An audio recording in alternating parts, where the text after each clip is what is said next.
Good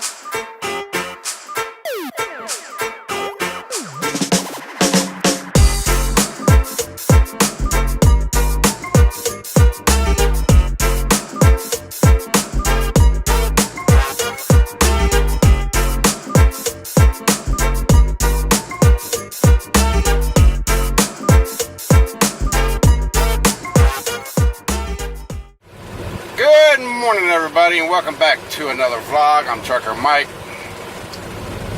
It's nice outside, man. It is 70. What is it?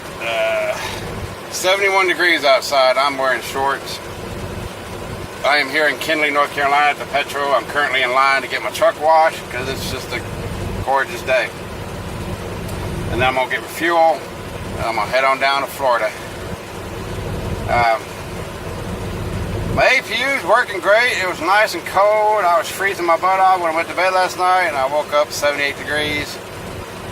I was like, oh crap, man. It's a brand new AC system. I mean, they replaced everything that had to do with the AC system. New lines, new compressor, new expansion valve,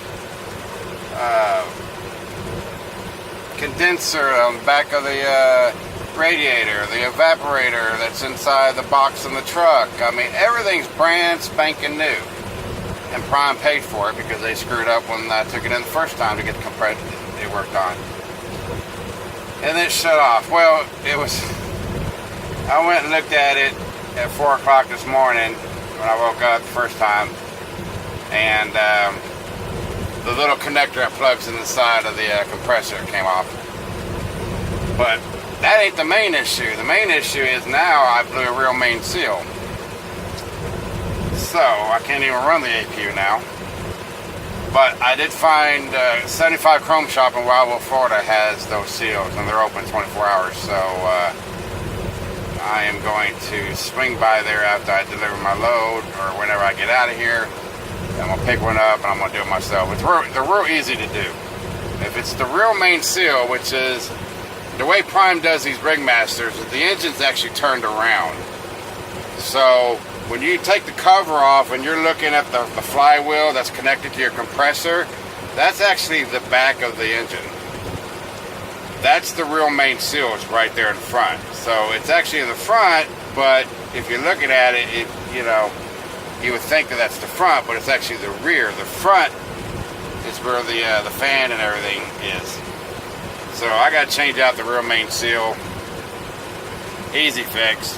I mean, take the 4 bolts off, take the flywheel, take the belt off, take the flywheel off, take the 2 metal plates off, and then your seal's right there. Pop the old seal off, put the new seal on, put the plates back together, put the flywheel back together, put the belt back on, you're good to go. Put oil in it. So, anyway, I may be idling my truck for a couple of days, but what can you do? And then I got stopped at the Peterbilt dealership in Florence, North Carolina, to pick up an ambient temperature sensor, which is, if you have a Peterbilt, that little sensor that's on your driver's side mirror that sticks out on the bottom of it, it's like a little nub. That's what I gotta get. So, mine's not working. So, anyway, it's gonna be a gorgeous day. Get my truck washed, look good going down the road. Alright everybody, just fixed my ambient temp sensor. I stopped at a Peterbilt dealership today and bought one. As you can see, reading 78 degrees outside, which is about 78 degrees outside. Also on the smart nav, it has up in this corner up there. But as you can see on my smart nav diagnostic screen, there's no code showing up.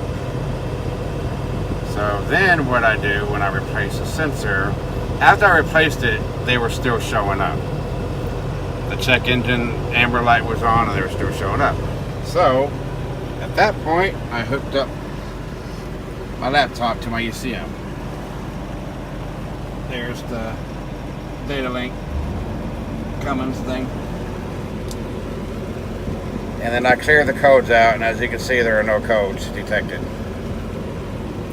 So Now she's running properly again. Because if the temp sensor was just there to let me know what the temperature was outside, I probably wouldn't worry about it. Unfortunately, with these Peterbilts, the 587s, now I don't know about the 579s, I'm sure it's the same way. Your temp sensor is located on your driver's side mirror mount on the very bottom. If you look underneath there, you're going to see this little nub thing sticking out the bottom. That's your outside ambient temperature sensor. Okay? Yes, it tells me the temperature outside, but it also talks to the ECM and it adjusts the performance of your engine depending on the temperature outside. It also uses that information for your SCR catalyst on your DPF system. It tells it when to heat it up and when not to heat it up. So, that being said, if your temperature sensor goes out, you have to get it replaced. Now, I've been running it for 2 days now. Now, I don't know what the time frame is on how long it's going to allow you to drive. But from my understanding, it can shut it down because it needs that information for your engine performance and your SCR. If it was just a temp sensor, just to let me know what the temperature outside, then I wouldn't worry about it. It's not that important. But since the ECM, since my engine needs that reading for performance and the SCR, you got to get replaced. Now, I stopped at a Peterbilt dealership to buy that sensor. It was $66. So this is the second one I've replaced on here. But anyway, I thought I'd share that with you guys. Hey everybody. I am at the TA exit 87 on 95 in Richmond Hill, Georgia, Savannah area. I wanted to stop. I had about an hour left of daylight and wanted to fix my temperature sensor, which you guys already saw the clip that I did, showing what I did with the codes and all that in my truck. She's working great now. And so yeah, I wanted a little bit of daylight. It's an easy fix. However, what I do, it comes with a really, really long cable, and there's a connector at the end of that cable, and it plugs in to a box inside the door. And I think, yeah, but it's a pain in the butt.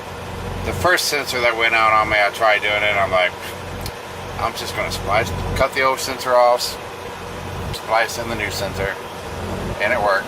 And that's what I did this time.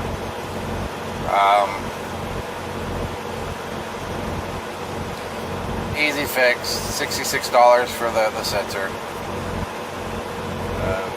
You do have to take the mirror, apart. There's 6 screws holding, at least on my truck. I don't know about the other ones.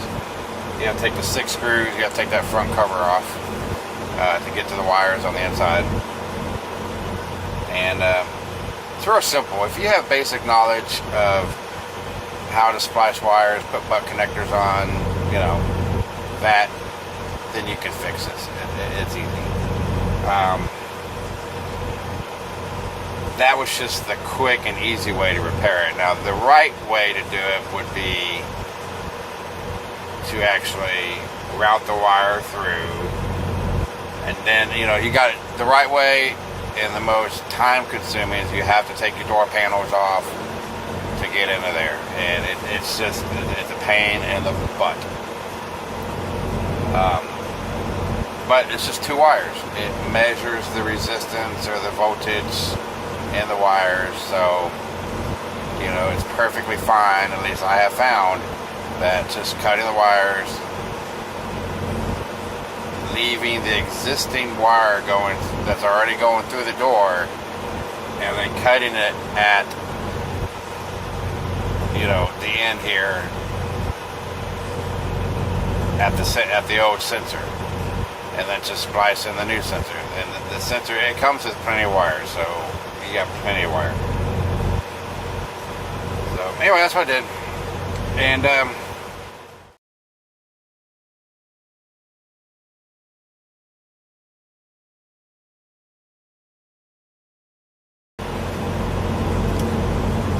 you just have to be proactive. You know, I know a lot of you guys are probably leased. You know, you're on your 3-year lease, so the truck's technically not yours, but I don't know. I guess it's a gray area. When I did an ACE lease on my truck, and I fixed my own stuff, even when it was under warranty, because yeah, you know, if it was a cheap sensor like an IMAP sensor, you know, that's $30-$40, or like this temperature sensor, $66. You know, you got to ask yourself, okay, is it worth going to a dealership and having to wait to get into the dealership? You could be waiting there hours. You could be waiting days. So then you got to ask yourself, is it worth it? And let's just say the low average of revenue a day is like $500, $500 to $800. So I'm just low. That's not what I make, but let's just go with that figure, okay? Your truck's under warranty.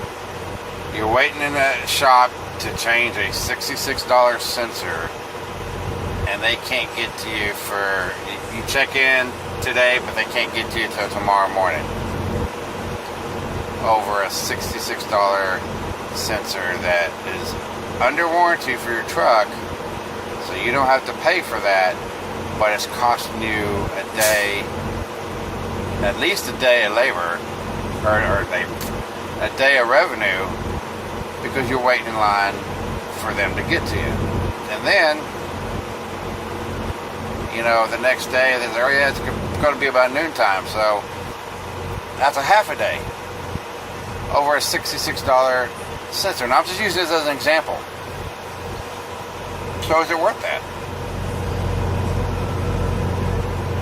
Me? Buy the sensor, change that myself. It cost me $66. I had it fixed in 20 minutes. I took my time until I'm done for the day. Ready to roll. So it's that kind of thinking that you, in my opinion, that you have to be successful and to keep running, is, you know, kind of need to be a little bit, it's not a requirement, but for an owner-operator, it's good to be mechanically inclined, like me.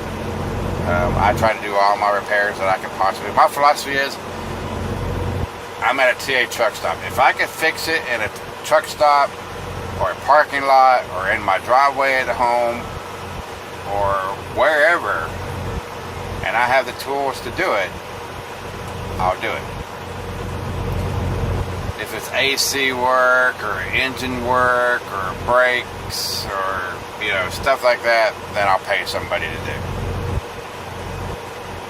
But as owner ops, you got to find ways to save money out here. You know, especially for me, that my truck's out of warranty. I got to save every penny I can. So that's why I do it myself. So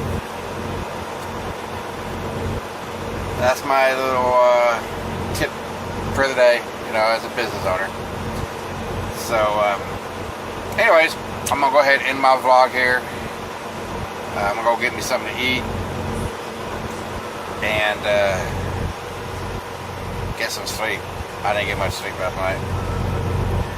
So, anyway, if you guys like this video, hit that like button. Please comment down below on, you know, anything.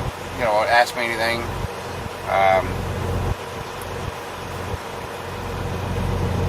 Tell me what you'd like to, see in future videos or whatnot.